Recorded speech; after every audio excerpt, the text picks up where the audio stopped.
Si Anthony Davis may bagong injury. Si Wood at Vanderbilt injured pa rin. Kulang na sa sentro ang Lakers.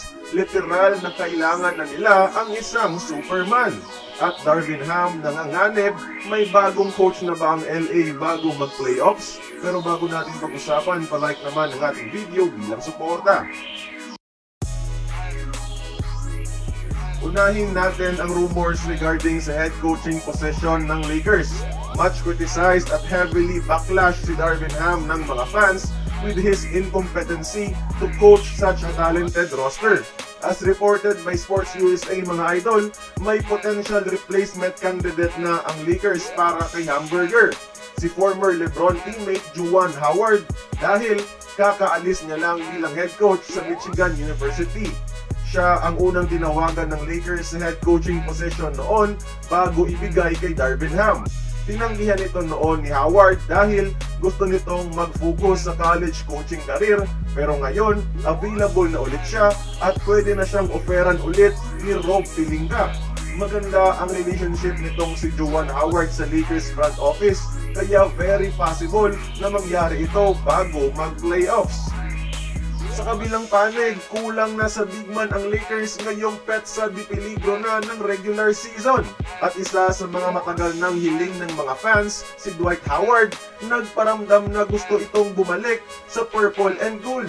Si Howard ang tinuturing na Jokic topper last 2020, pero 4 years after, syempre ang argument is, tumanda na si Dwight at mas halimaw na si Jokic ngayon. Pero physically imposing at nasa great shape pa rin si Superman. Oo, pwedeng hindi niya mapipigilan si Jokic, pero siya lang ang may kayang magpahirap physically sa 2-time MVP. The key here is not to completely stop the Joker, but at least make it hard for him. At yan ang kayang i-provide ni Howard. Isa pa sa mga matchup nightmare ngayon ng Lakers si Sabonis ng Kings. Kahit si AD di siya mapigilan sa rebounds, dito mo ma-appreciate ang defensive capability ng isang Dwight Howard.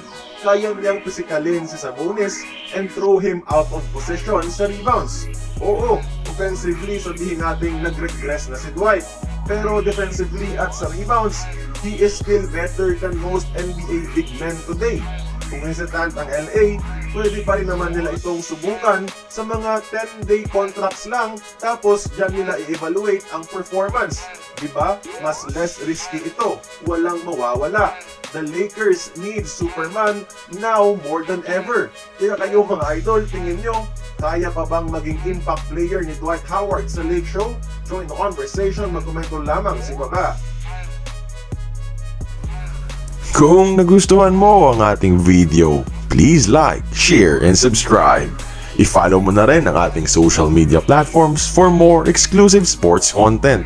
Until then, this has been Courtside Buckets. See you on the next one.